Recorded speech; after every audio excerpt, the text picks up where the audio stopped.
It's time to say a very good morning, not just to all of you people listening, but to Nigel Farage, the leader of the Brexit Party. Nigel, thank you so much for joining us. A very good morning to you. Very good morning to you, Nigel. There's lots to discuss this morning. I don't wish to start off with Fawlty Towers, but we will get to Fawlty Towers because the idea that they've banned Fawlty Towers now is quite laughable and quite ridiculous. But let's start talking, first of all, about the march that is now not going to happen this weekend. It would seem to me that perhaps we have now seen the end of the protest. We have seen the end of the Black Lives Matter demonstrations, and we have learned something from it, have we not? No, I'm really sorry to say that's completely wrong. Look, when back in 1990 we had the poll tax riots, they smashed up Trafalgar Square, set fire to a few things. The government dropped the poll tax, and that was the end of it. What we need to understand here is we're dealing with something very different. Now, the three words on their own, Black Lives Matter, well, nothing wrong with that.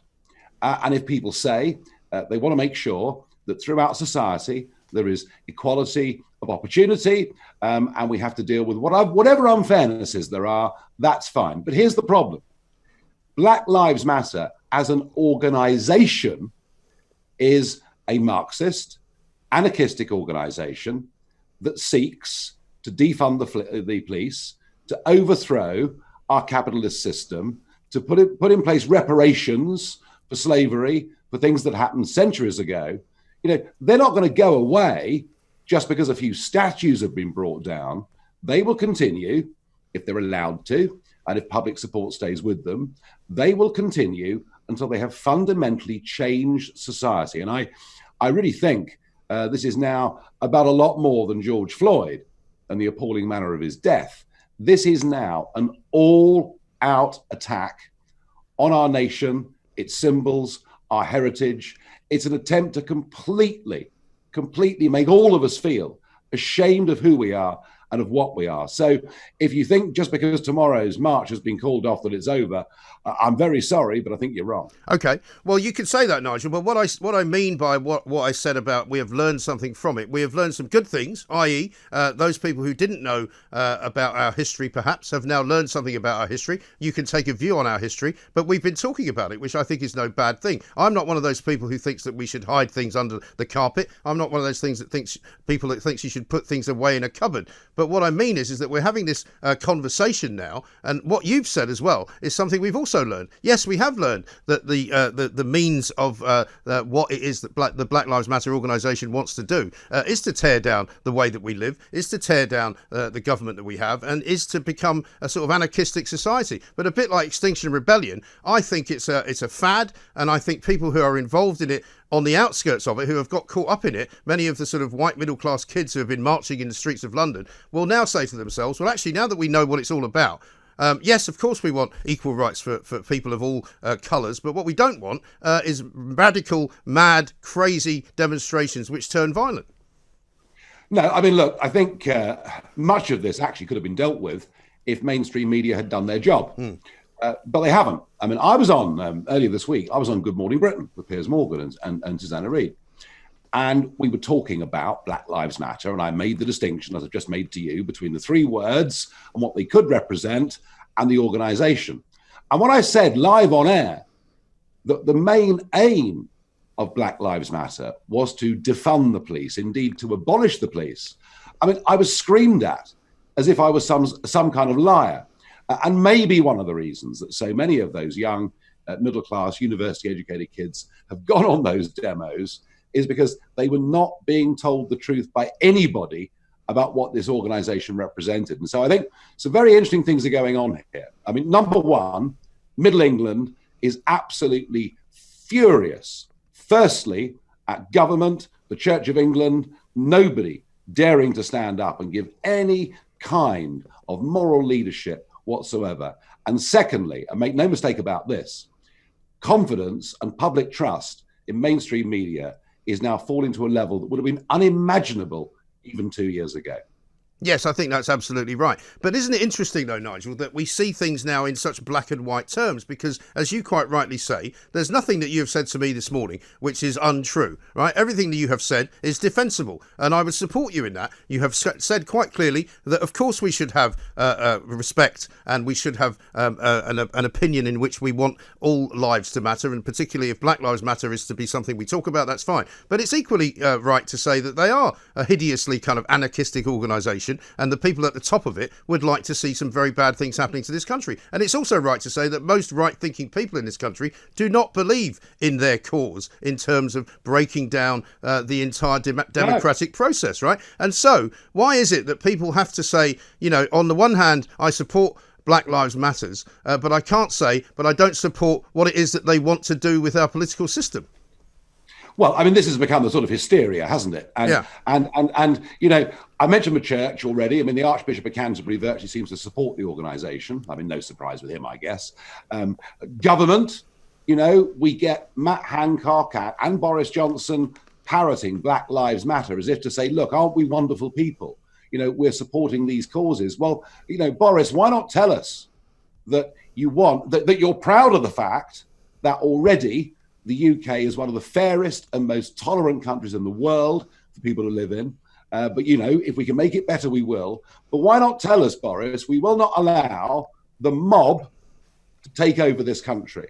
Because with that lack of courage from the government, with some of the decisions made by senior police officers, just to stand aside and see memorials torn down, to see Churchill's statue defaced, to see, the cenotaph desecrated, this lack of moral leadership, I think it's making people really begin to doubt almost everything in terms of the institutions of this country. And that is not a good thing, because my worry is this.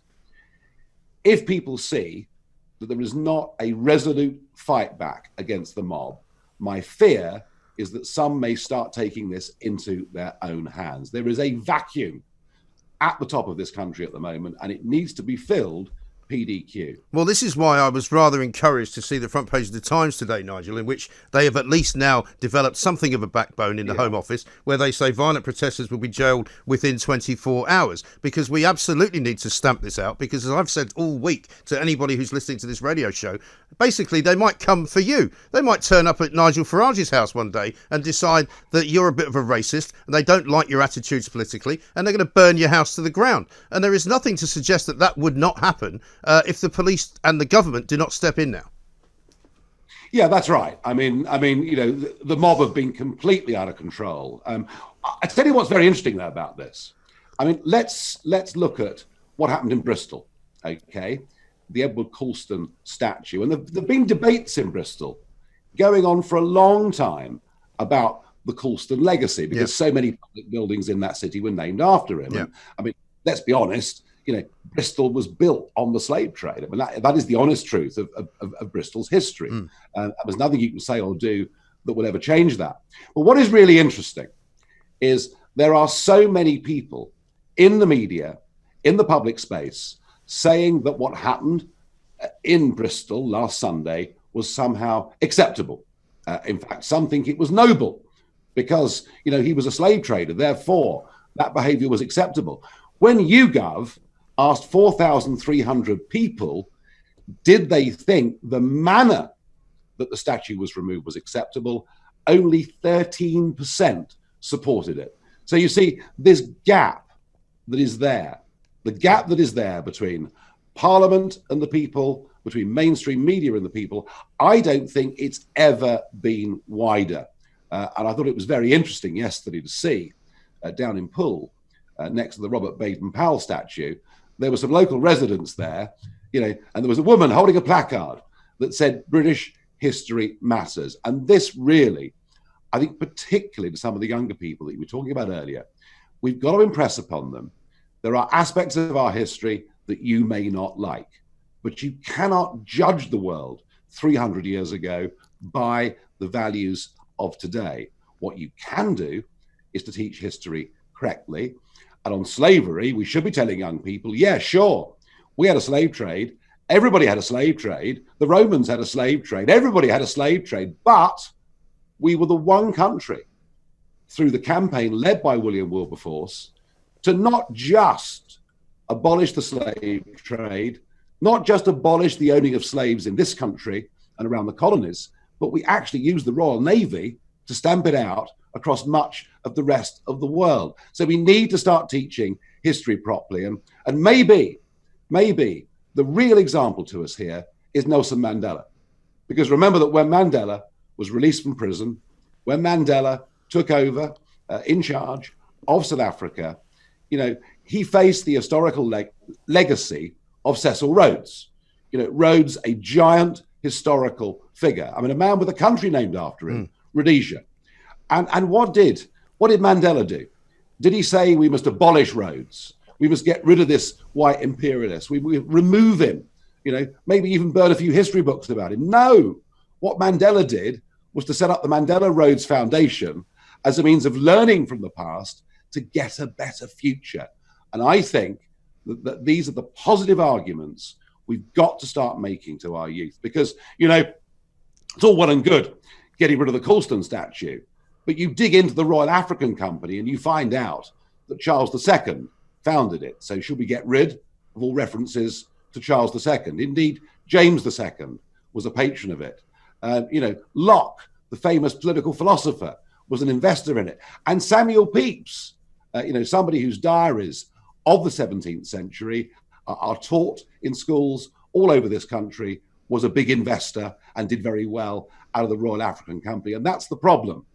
If you start to unpick, if you start to try and delete individual little parts of history, you finish up with literally nothing left. And I know that is what these cultural Marxists want, and we've got to stand up because we cannot allow it to happen. No, I totally agree with you on that front, Nigel. But of course, we do now live in very febrile times, right? Now, you are often accused of lighting the fires of racial hatred because of what you do out there in the public eye. The fact that you go deliberately to the coastal regions of this country, you go down to Dover, you go down to Hastings, you film yourself on boats watching as illegal migrants come on dinghies from Calais. Now, do you not feel that you in some way contribute to these people's fear and these people's loathing of what they see as a racist country? Well, I've argued for over 2 decades for a sensible, controlled immigration policy. And in fact, one of my major objections was that we had an open door to a whole lot of white countries, which probably meant there were quite a lot of talented Indians, for example, that couldn't come to Britain. So the issue of controlling numbers sensibly, the issue of making sure your society is as integrated as it possibly can be, has nothing to do with race whatsoever. When it comes to what's happening in Dover, look, it wouldn't make any difference whether those that were coming were young men of dark skin or young men of pale skin. That is not the issue. And we've got to stop. We've got to stop dealing with this in color terms all the time. We've got to say that we're going to treat everybody in this country fairly and equally. And do you know something? I have met over my years, out campaigning, very large numbers of people from the BAME community who just want everybody to be treated equally and fairly. And that is part of our fight back against these arguments that are being pushed by organizations like Black Lives Matter, which will only increase whatever divisions are there in our society. And as far as the future is concerned, Nigel, what is it going to be for you? Because we know, without getting into any particular details, that you've got a little bit of time on your hands at the moment. Are you going to be going back into mainstream politics? Are you going to be going to stay in the media? Your YouTube channel is now doing great guns, very popular. Lots of people are watching what you have to say. What's next for you? I haven't decided. I mean, I genuinely haven't decided. The break with LBC, well, we've been in negotiations for some time, but in the end, as with everything in life, it happens rather suddenly. And I've no wish to comment about it. I've no wish to display sour grapes or anything like that at all. The great thing in life, when things happen and big changes occur, the best thing anyone can do is look forwards and look backwards. And I've had lots of texts, Mike, from people say, oh, it must have been a very difficult day for you yesterday. And the response is, well, compared to climbing out of a light aircraft that's just crashed to the ground in 2010, it's pretty small beer. All right. Whatever I do, I want to be part of the public debate. I think one of the things that I've got right over the years, more often than not, is I've generally had a feeling of where Middle England is on issues. And I've seen that gap between Middle England and between our politicians and the BBC, for example. And I've been able, I think, through the power of argument, through being able to get people to follow me, to help close some of those gaps. I guess Brexit is the one that I might be the best known for. So I'm going to go on doing that by whatever means. But for the next couple of weeks, do you know what I'm going to do? I'm going to go fishing, and I'm waiting for the pubs to open. Are you going to go fishing off the coast of Sussex? Well, I probably will, but I'll have to be careful not to mix work with pleasure, because the boats are still coming, last Wednesday was a record day.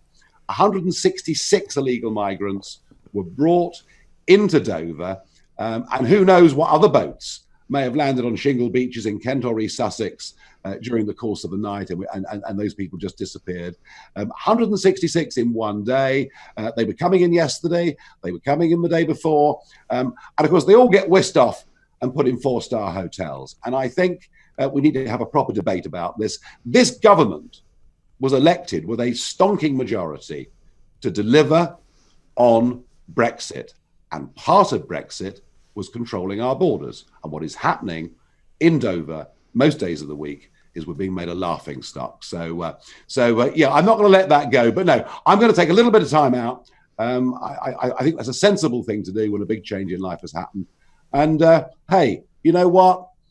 The country's beautiful. The weather's been quite nice. All we need is the pubs open. That's really important. Yes. Listen, Nigel, fantastic to talk to you. Thank you very much for joining us. Thank you so much for telling us what you believe in, why you believe in it, and what everybody else should be thinking about. Because let's face it, you might not agree with Nigel Farage. Nigel Farage is the leader of the Brexit Party. He doesn't want to be in the European Union. He wants controlled immigration. He does not believe that the cause of Black Lives Matter is a bad one. He believes that their cause is right, but he does not believe in their methods. He does not believe in their aims at the end of the day to completely overthrow the state. But if you don't agree with Nigel Farage, this is a very open channel that we have right here at Talk Radio. You can call us right now. 0344 499 1000 is the number. We are the most balanced show on the radio dial that you will find anywhere. We will entertain anyone who wants to speak about what Nigel just said. We will entertain people who want to slag him off. We will entertain you no matter what you want to say, because we are all about common sense and opinion. So please do call us and tell us what you made of what Nigel Farage has just said.